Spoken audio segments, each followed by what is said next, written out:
Hello everyone, আসসালামু আলাইকুম। সকলকে all job news and education চ্যানেলে স্বাগত জানাই।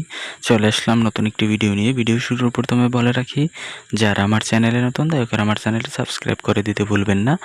যারা ইতিমধ্যে দিয়েছেন তাদেরকে জানাই অসংখ্য ধন্যবাদ। তো আপনারা অনেকেই প্রশ্ন করেছিলেন সমাজসেবা অধিদপ্তরের পরীক্ষার তারিখ কি প্রকাশিত হয়েছে কিনা।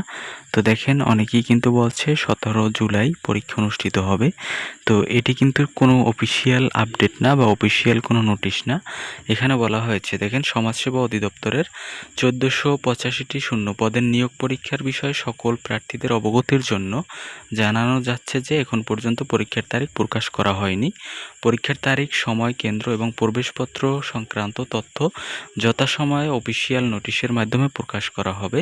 তাই কোনো গুজব বা অননুমোদিত তথ্যের উপর নির্ভর না করে সকলে সংশ্লিষ্ট কর্তৃপক্ষর অথবা অফিসিয়াল ওয়েবসাইট আপনারা চোখ রাখতে পারেন বা নজর দিতে পারেন, যাতে আপনারা সঠিক ইনফরমেশনটি আপনারা পেতে পারেন। কারণ হচ্ছে, দেখেন, এই পদের এখনও কিন্তু এই নিয়োগ বিজ্ঞপ্তিটির আবেদন চলমান আছে।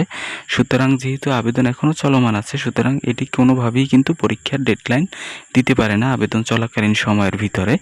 তো আপনারা নির্দ্বিধায় থাকতে পারেন। পরীক্ষার ডেট এখন পর্যন্ত ফাইনাল করা হয়নি। এটি হচ্ছে আপনারা বিভিন্ন মাধ্যমে এটা গুজব শুনতে পারেন। তো অনেকেই প্রশ্ন করেছিলেন যে পরীক্ষার কেন্দ্র কোথায় হবে। সমাজসেবা অধিদপ্তরের পরীক্ষার কেন্দ্র মূলত নিজ জেলায় অনুষ্ঠিত হয়ে থাকে। কোনো অপ্রীতিকর ঘটনা না ঘটলে আপনারা নিজ জেলায় বসেই পরীক্ষাটি দিতে পারবেন বা পরীক্ষায় অংশগ্রহণ করতে পারবেন।